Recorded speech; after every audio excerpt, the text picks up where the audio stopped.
बिस्मिल्लाहिर्रहमानिर्रहीम। अस्सलामु अलैकुम रहमतुल्लाहि व बरकातुहू। मेरे प्यारे नाजरीन, आज की इस वीडियो में हम बात करेंगे करबला के मैदान का एक ऐसा वाक़या जिसे पहले आपने शायद ही कभी सुना होगा। जी हाँ नाजरीन, इस वीडियो में हम बात करने वाले हैं हज़रत इमाम हुसैन रज़ियल्लाहु ताला अन्हु के घोड़े के बारे में। यानी हज़रत इमाम हुसैन के घोड़े का नाम क्या था, आपके पास ये घोड़ा कहाँ से आया था और इस घोड़े की क्या खासियत थी। इस वीडियो में हम आपको इमाम हुसैन रज़ियल्लाहु ताला अन्हु के घोड़े के बारे में पूरी जानकारी देने वाले हैं और साथ में करबला के मैदान में इस घोड़े की वफादारी का एक ऐसा वाक़या बताने वाले हैं जिसको सुनकर यकीनन आपकी आंखों में आंसू आ जाएंगे। इसीलिए मेरे प्यारे नाज़रीन, आज की ये वीडियो आप तमाम मुसलमान भाइयों और बहनों के लिए बहुत ही खास हैं। आप इसको आखिर तक ज़रूर देखिएगा और अगर आपको हज़रत इमाम हुसैन से सच्ची और पक्की मोहब्बत है तो इसलिए मेरे नाज़रीन इस वीडियो को आखिर तक ज़रूर देखिएगा और इस वीडियो को एक लाइक ज़रूर करें। तो चलिए नाज़रीन शुरू करते हैं। सबसे पहले हम आपको बता दें कि हज़रत इमाम हुसैन के घोड़े का नाम जुलजुना था। जुलजुना को एक मर्तबा इराक के एक बादशाह ने अल्लाह के पैगंबर हज़रत मोहम्मद मुस्तफ़ा सल्लल्लाहु अलैहि वसल्लम को तोहफे में दिया था और आप सल्लल्लाहु अलैहि वसल्लम का ये मोजज़ा है कि आप जिसके घोड़े में एक बार बैठ जाया करते थे तो फिर उस घोड़े का उम्र बढ़ जाया करता था, यानी फिर वो घोड़ा कभी भी बूढ़ा नहीं होता था। इसी वजह से इतने सालों के बाद भी करबला के मैदान में ये घोड़ा बिल्कुल तरोताज़ा और जवान था। मेरे प्यारे नाजरीन, हज़रत इमाम हुसैन के इस घोड़े की रफ्तार और इसकी खास बात और इसकी खूबसूरती की वजह से इसका नाम जुलजुना रखा गया था। जब भी ये घोड़ा जंग के मैदान में दुश्मनों पर हमलावर होता तो ऐसा लगता कि ये घोड़ा दौड़ नहीं रहा बल्कि उड़ रहा है। हज़रत इमाम हुसैन रज़ियल्लाहु ताला अन्हु को बचपन से ही इस घोड़े से बहुत ही लगाव था। एक बार हज़रत इमाम हुसैन अपने नाना यानी हुजूर सल्लल्लाहु अलैहि वसल्लम के पास गए। उस वक्त आप सल्लल्लाहु अलैहि वसल्लम इस घोड़े के पास में थे, साथ में आपके कुछ साथी भी थे। हुजूर सल्लल्लाहु अलैहि वसल्लम ने जब अपने नवासे हज़रत इमाम हुसैन को देखा तो बड़े खुश हुए और पूछने लगे, बेटा क्या तुम इस घोड़े पे सवार होना चाहते हो? ये बात सुनकर हज़रत इमाम हुसैन ने हाँ में जवाब दिया। यानी हज़रत इमाम हुसैन ने जवाब दिया कि हाँ, मैं इस घोड़े पे सवार होना चाहता हूँ। आपकी आवाज़ इस घोड़े को यानी जुलजुना को सुनाई दी। फौरन दौड़ता हुआ हज़रत इमाम हुसैन के कदमों में आकर बैठ गया ताकि आप आसानी से उस घोड़े पे बैठ सको। इसके बाद हज़रत इमाम हुसैन जुलजुना पर बैठ गए और आपने उस घोड़े की सवारी की। इसको देखकर हुजूर सल्लल्लाहु अलैहि वसल्लम की आंखों में आंसू आ गए और फरमाने लगे, बेटा ये वही घोड़ा है जो यौम आशूरा के दिन आपकी मदद करेगा। फिर आपने इस घोड़े को हज़रत इमाम हुसैन के हवाले कर दिया। यानी कि हुजूर सल्लल्लाहु अलैहि वसल्लम का जुलजुना हज़रत इमाम हुसैन के पास आ गए। फिर करबला के मैदान में जुलजुना ने हज़रत इमाम हुसैन से वो मोहब्बत की, वो वफ़ा की, जिसको देखकर खुद वफ़ा भी जुलजुना पर नाज करने लगी। मेरे नाजरीन, हज़रत इमाम हुसैन के घोड़े जुलजुना के बारे में ये बात काफ़ी मशहूर है कि यजीदियों के इमाम हुसैन पर पानी रोके जाने के बाद इस घोड़े को यानी जुलजुना को करबला के मैदान में काफ़ी बार पानी पीने का मौका मिला था, लेकिन जुलजुना ने पानी नहीं पिया।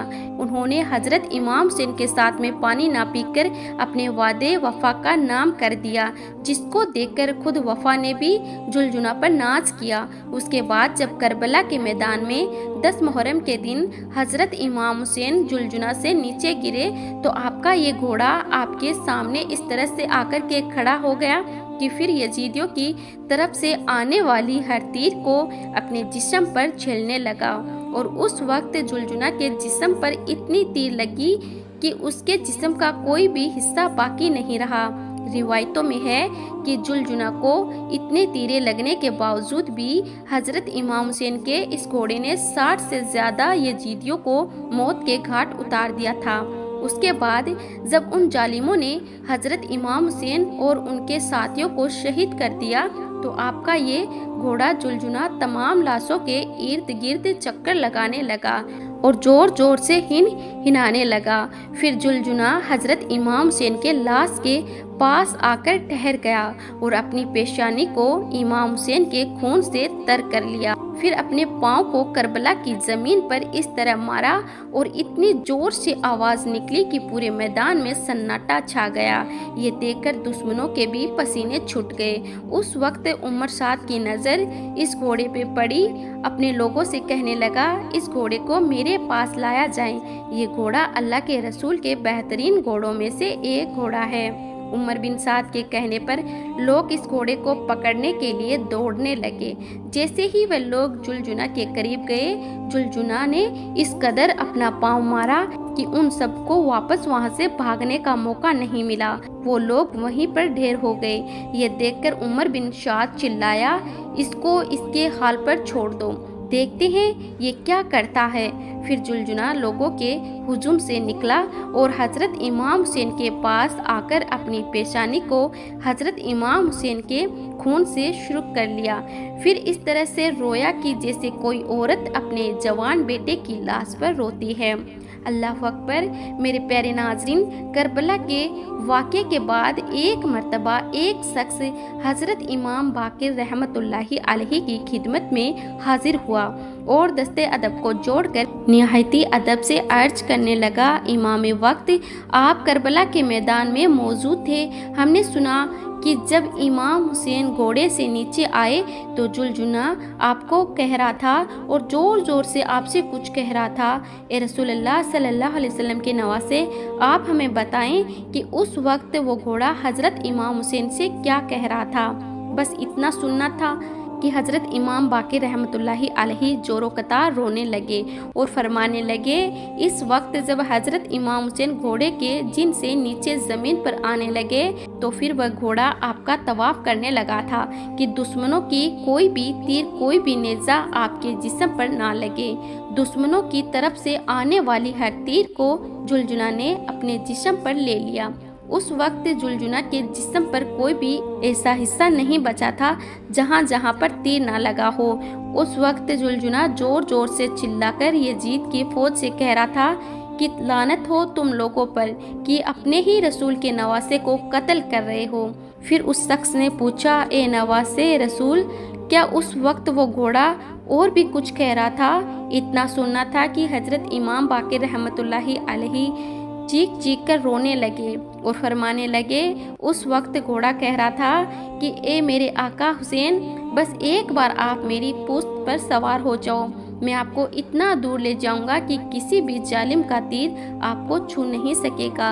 ये सुनकर मेरे दादा हुसैन ने फरमाया, ए जुलजुना, जाओ खेमे में चले जाओ और जाकर मेरी बहनों और बेटियों को बताओ कि आपका इमाम हुसैन अपने नाना रसूलुल्लाह सल्लल्लाहु अलैहि वसल्लम के पास पहुंच गया है।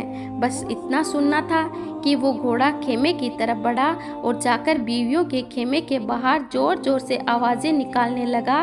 बीवियों ने सुना तो सोचा कि शायद मेरे मौला हुसैन आ गए हैं। जैसे ही बाहर आकर उन लोगों ने देखा कि सवारी तो आ गई लेकिन उस पर सवार नहीं है और इमाम हुसैन का घोड़ा नेज़ों और तीरों के जख्मों से चूर है। वो सब रोने लगी। इतने में रोते हुए सकीना जुलजुना के पास आई और कहने लगी, ए मेरे बाबा के घोड़े, मुझे ये बताओ कि जब मेरे बाबा मैदान में जा रहे थे तो उस वक्त वो प्यासे थे, मेरे बाबा ने पानी पिया था या फिर उन लोगों ने मेरे बाबा को प्यासा ही शहीद कर दिया। ये सुनकर जुलजुना जोर जोर से हीन हिलाने लगा। ये देखकर बीवियों ने मातम करना शुरू कर दिया और या हुसैन की सदाएं बुलंद होने लगी। फिर शहजादी सकीना फरमाती है, ए मेरे बाबा के घोड़े, तुम्हारी ये लटकी हुई जिन बताती है, तुम्हारे ये कटे हुए बाजुएं बताते हैं कि मेरे बाबा घोड़े से उतरे नहीं बल्कि वो घोड़े से नीचे गिर गए थे। मेरे प्यारे नाजरीन, उस शख्स ने पूछा, ए नवासे रसूल, फिर उस जुलजुना का क्या हुआ, वो कहाँ गया? तो ये सुनकर हजरत इमाम बाकिर रहमतुल्लाहि अलैहि ने फरमाया कि फिर वो यजीदियों का पूरा लश्कर ही जुलजुना को हासिल करना चाहता था, क्योंकि वो घोड़ा रसूलुल्लाह सल्लल्लाहु अलैहि वसल्लम का बेहतरीन घोड़ों में से एक घोड़ा था। फिर जुलजुला ने अपने ही आप को नहरे फुरात के हवाले कर दिया और कहने लगा कि जब मेरा सवारी नहीं रहा तो मैं भी नहीं रहूँगा, अब मैं भी जीना नहीं चाहता हूँ। अल्लाह अकबर। मेरे प्यारे नाजरीन, ये थी हमारी आज की वीडियो। आप सबको कैसी लगी कमेंट बॉक्स में ज़रूर बताएं।